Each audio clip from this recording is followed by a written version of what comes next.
ഹിമാചൽ പ്രദേശിലെ നമ്മുടെ ഫാം സ്റ്റേയുടെ സമീപത്തുള്ള സ്ഥലങ്ങളെ പരിചയപ്പെടുത്തുകയാണ് ഇവിടെ. ജിബ്ബിയിൽ നിന്നും 12 കിലോമീറ്റർ അകലെയാണ് യാത്രാ ലഹരിയുടെ ഫാം സ്റ്റേ. ജിബ്ബിയിലെ നദിയെയും വെള്ളച്ചാട്ടത്തെയും കഴിഞ്ഞ വീഡിയോയിൽ കാണിച്ചിരുന്നു. ജിബ്ബിയിൽ നിന്നും 12 കിലോമീറ്റർ അകലെയാണ് ജലോരി പാസ്.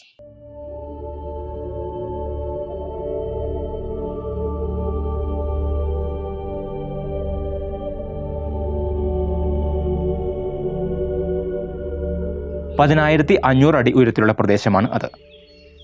ജലോരി പാസിനെ കുറിച്ചുള്ള വീഡിയോ ഇതിനു മുൻപ് നമ്മൾ ചെയ്തിട്ടുള്ളതാണ്. ഇന്ന് നമ്മൾ പോകുന്നത് ജലോരി പാസിൽ നിന്നും 3 കിലോമീറ്റർ അകലെയുള്ള രഗ്പൂർ ഫോർട്ടിലേക്കാണ്. ജലോരി പാസിൽ നിന്നും 3 കിലോമീറ്റർ കാട്ടിലൂടെ ട്രെക്കിംഗ് നടത്തി വേണം രഗ്പൂർ ഫോർട്ടിലേക്ക് എത്താൻ.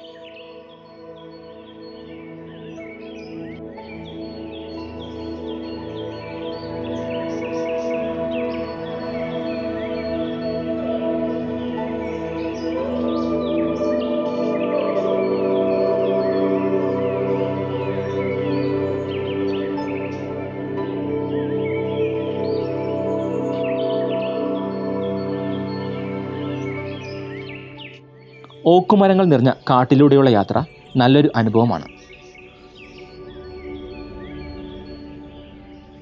പതിവുപോലെ ഒറ്റയ്ക്കായിരുന്നു ഈ യാത്രയിൽ. ട്രെക്കിംഗ് തുടങ്ങിയപ്പോൾ തന്നെ ചാറ്റൽ മഴയും മൂടൽ മഞ്ഞും കൂട്ടിനെത്തി.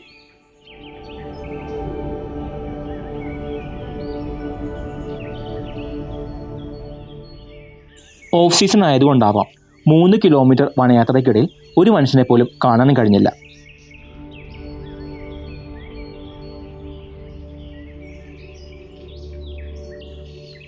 കിളികളോടും പൂക്കളോടും വഴി ചോദിച്ച് അങ്ങനെ നടന്നു. കാടിന് നടുവിലൂടെയുള്ള ഒറ്റ വഴിയായതുകൊണ്ട് തന്നെ വഴി തെറ്റുമോ എന്ന് പേടിക്കേണ്ട ആവശ്യമില്ല.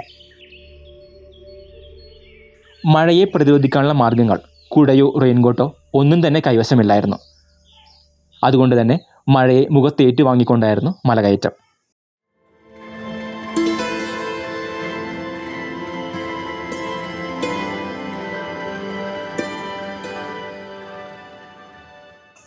ഒന്നര കിലോമീറ്റർ കാട്ടിലൂടെ നടന്നു കഴിയുമ്പോൾ ചെറിയൊരു പുൽമേട്ടിലേക്ക് എത്തും.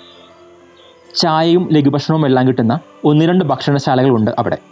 പക്ഷേ കടകളെല്ലാം അടച്ചിട്ടിരിക്കുകയാണ്. മനോഹരമാണ് അവിടുത്തെ കാഴ്ചകൾ. പലതരത്തിലുള്ള പൂക്കൾ നിറഞ്ഞതാണ് ആ പുൽമേട്.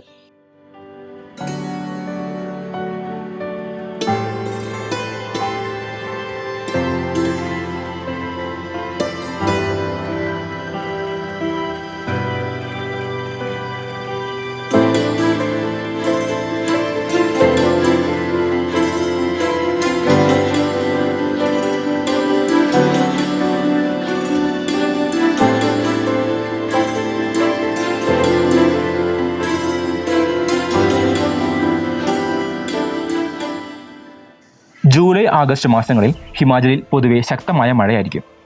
മണ്ണിടിച്ചിലിനും ഉരുൾപൊട്ടലിനുമൊക്കെ സാധ്യതയുള്ളതിനാൽ ആ മാസങ്ങളിൽ ഹിമാചലിൽ ടൂറിസ്റ്റുകൾ തീരെ കുറവായിരിക്കും. പക്ഷേ മൺസൂൺ കഴിഞ്ഞുള്ള മാസങ്ങളിലുമാണ് ഹിമാലയൻ ഗ്രാമങ്ങൾ കൂടുതൽ സുന്ദരമാവുന്നത്.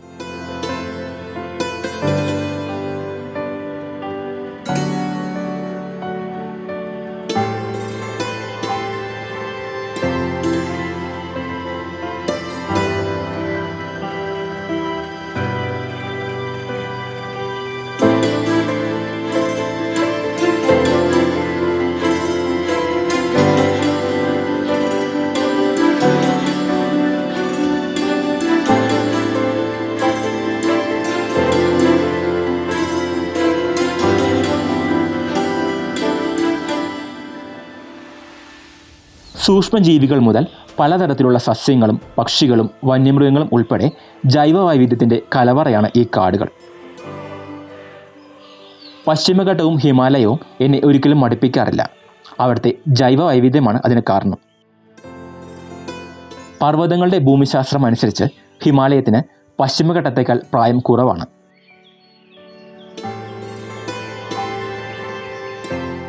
പുൽമേട് കഴിഞ്ഞാൽ വീണ്ടും 1.5 കിലോമീറ്റർ വനപാതയാണ്. ഇന്ത്യയിലെ ഏറ്റവും ഉയരത്തിലുള്ള കോട്ടയിലേക്കാണ് നമ്മുടെ ഈ യാത്ര. പക്ഷേ വഴി ഇതുതന്നെയാണോ എന്ന് ഉറപ്പാക്കാൻ വഴിയിലെങ്ങും ഒരാളെ പോലും കാണുന്നില്ല എന്നതാണ് എൻ്റെ പ്രശ്നം.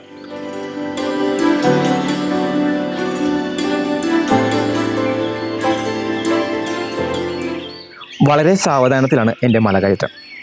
10 മണിക്ക് തുടങ്ങിയ ട്രെക്കിംഗ് ആണ്. 12 മണിയോടടുത്തിട്ടും മുകളിലേക്ക് എത്തിയിട്ടില്ല.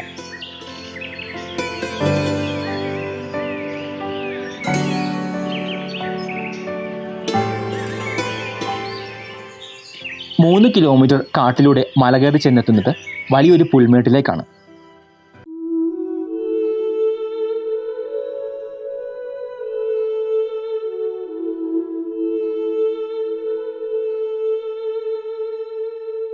കാട്ടിലൂടെയുള്ള വഴി പോലെ തന്നെ മലമുകളിലും വിജനമായിരുന്നു.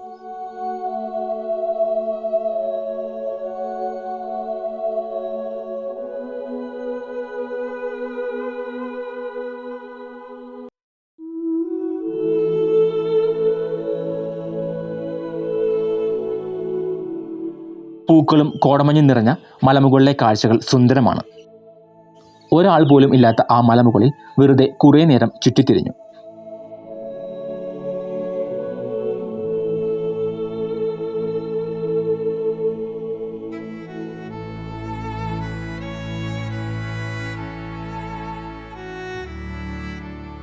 ചെറിയ ഭക്ഷണശാലകൾ കുറേയുണ്ടെങ്കിലും ഭൂരിഭാഗവും അടഞ്ഞിടക്കുകയാണ്. ഉച്ചയ്ക്ക് ഏതാണ്ട് 12 മണിക്കാണ് ഞാൻ അവിടെ എത്തിയത്. ആ സമയത്ത് പോലും നല്ല തണുപ്പായിരുന്നു അവിടെ.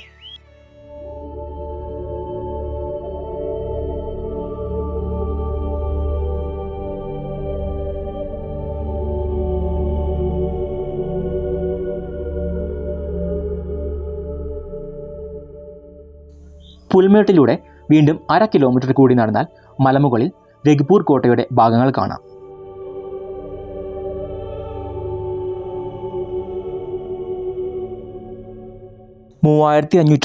മീറ്റർ, അതായത് 11,600 അടി ഉയരത്തിൽ സ്ഥിതി ചെയ്യുന്ന ഇന്ത്യയിലെ ഏറ്റവും ഉയരത്തിലുള്ള കോട്ടയാണ് ഇത്. പക്ഷേ കോട്ടയുടെ വെറും അവശിഷ്ടങ്ങൾ മാത്രമാണ് ഇപ്പോഴുള്ളത്. ഇരുവശവും കാട്ടുപൂക്കൾ നിറഞ്ഞ മനോഹരമായൊരു നടപ്പാതയുണ്ട് കോട്ടയിലേക്ക്.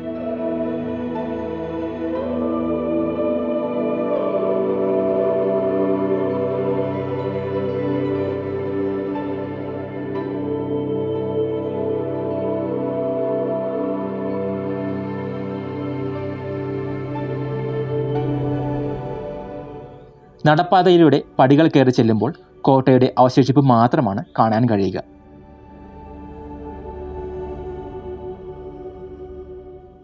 രാജഭരണത്തിന് മുൻപ് പ്രാദേശിക താക്കൂർ ഭരണാധികാരിയായ രഘു താക്കൂർ നിർമ്മിച്ചതാണ് ഈ കോട്ട എന്നാണ് പറയപ്പെടുന്നത്. താക്കൂർ ഭരണം അവസാനിച്ചതിന് ശേഷം ഈ കോട്ട അന്നത്തെ മണ്ഡി സംസ്ഥാനത്തിൻ്റെ കൈവശമായിരുന്നു. 1719 മുതൽ 1731 വരെ കുളു ഭരിച്ച രാജരാജ് സിംഗ് അത് മണ്ഡി സംസ്ഥാനത്തിൽ നിന്നും തട്ടിയെടുക്കുകയും അയാളുടെ സംസ്ഥാനവുമായി ലയിപ്പിക്കുകയും ചെയ്തു. മണ്ഡിയും കുളുവും തമ്മിലുള്ള പോരാട്ടവുമായി ബന്ധപ്പെട്ട് ഒരു നാടോടി ഗാനം തന്നെയുണ്ട്. രാജഭരണകാലത്തെ അന്നത്തെ 2 സംസ്ഥാനങ്ങളും തമ്മിലുള്ള പോരാട്ടത്തിന് കാരണമായത് ഈ കോട്ടയാണത്രേ. കോട്ടയുടെ അവശിഷ്ടങ്ങൾക്കിടയിൽ പിൽക്കാലത്ത് എപ്പോഴോ പണിത ഒരു കെട്ടിടത്തിൻ്റെ അസ്ഥിപഞ്ജരം കാണാം.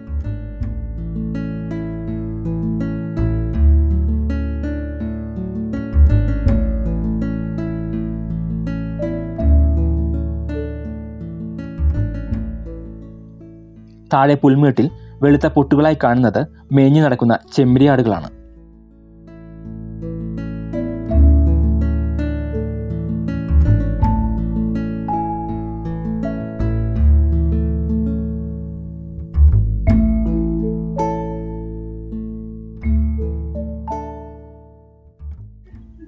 ചെറിയൊരു ക്ഷേത്രവും അതിനകത്തുണ്ട്. ക്ഷേത്രത്തിൻ്റെ വാതിൽക്കൽ കോട്ടയുടെ ചരിത്രം വിശദമായി എഴുതി വച്ചിട്ടുണ്ട്.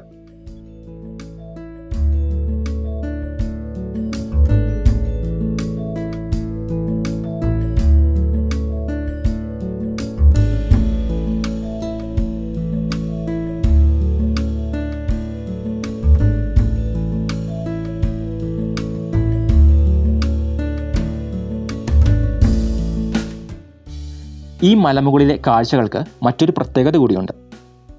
തെളിഞ്ഞ കാലാവസ്ഥയിൽ കുളു ജില്ലയുടെ ഭൂരിഭാഗവും ഇവിടെ നിന്നാൽ കാണാൻ കഴിയുമത്രേ. മാത്രമല്ല ഹിമാചലിലെ 9 ജില്ലകളിലെയും മലനിരകൾ ഇവിടെ നിന്നാൽ കാണാം എന്നാണ് പറയുന്നത്. 360 ഡിഗ്രിയിൽ ഹിമാലയൻ കാഴ്ചകൾ കാണാൻ കഴിയുന്ന ഇടമാണ് ഇത്.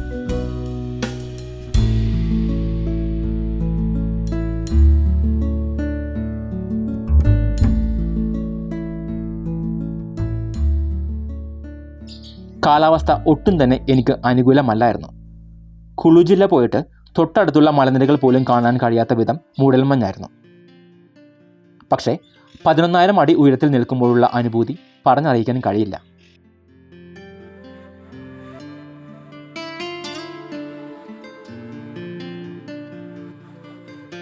മൺസൂൺ കഴിഞ്ഞുള്ള സമയത്ത് തെളിഞ്ഞ കാലാവസ്ഥയിൽ ഒരിക്കൽ കൂടി ഇവിടേക്ക് വരണം. നമ്മുടെ ഫാം സ്റ്റേയിൽ നിന്നും 25 കിലോമീറ്ററാണ് ഇവിടേക്കുള്ള ദൂരം.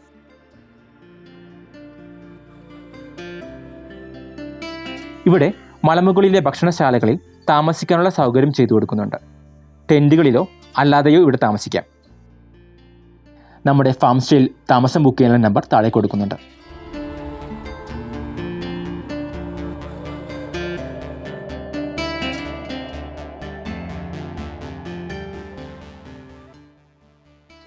മരത്തടികൾ കൊണ്ട് പടവുകൾ തീർത്ത ചെറിയൊരു കുളമുണ്ട് മലമുകളിൽ.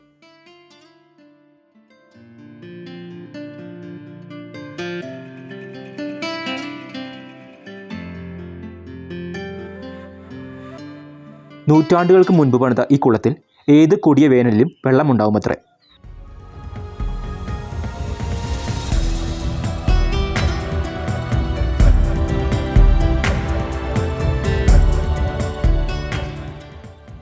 രഘുപൂർ കോട്ട എന്നത് ഒരു പേരിന് മാത്രമാണ് ഇന്ന്. കാട്ടിലൂടെ ഇവിടേക്കുള്ള ട്രെക്കിങ്ങും മലമുകളിലെ ഈ കാഴ്ചകളും തന്നെയാണ് ഇവിടുത്തെ പ്രധാന ആകർഷണം. നവംബർ മുതൽ മാർച്ച് വരെ പൂർണ്ണമായും മഞ്ഞിനടിയിലായിരിക്കും ഈ സ്ഥലമെല്ലാം.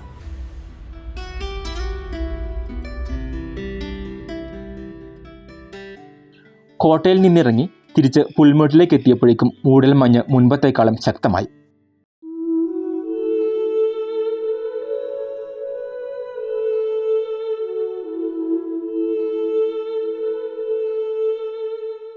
ഒന്ന് രണ്ട് ടൂറിസ്റ്റുകളെ കണ്ടു. ആരൊക്കെയോ സമീപത്ത് കൂടെ നടന്നു പോകുന്നുണ്ട്. പക്ഷേ തൊട്ടടുത്തുള്ള കാഴ്ചകളെ പോലും മറയ്ക്കുന്ന വിധം ശക്തമായ മൂടൽമഞ്ഞായിരുന്നു. ഉച്ച കഴിഞ്ഞതോടെ മഴയ്ക്കുള്ള ലക്ഷണങ്ങൾ കണ്ടു തുടങ്ങി. അതുകൊണ്ട് തന്നെ വേഗത്തിൽ മലയിറക്കം തുടങ്ങി.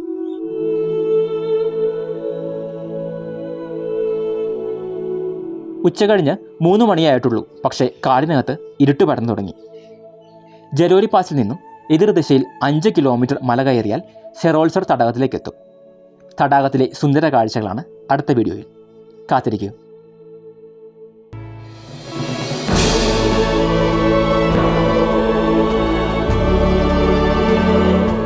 വീഡിയോ ഇഷ്ടപ്പെട്ടാൽ ദയവേത് ലൈക്ക് ചെയ്യുക. നിങ്ങളുടെ അഭിപ്രായം എന്തു തന്നെയായാലും അത് കമൻ്റായിട്ട് രേഖപ്പെടുത്തുക.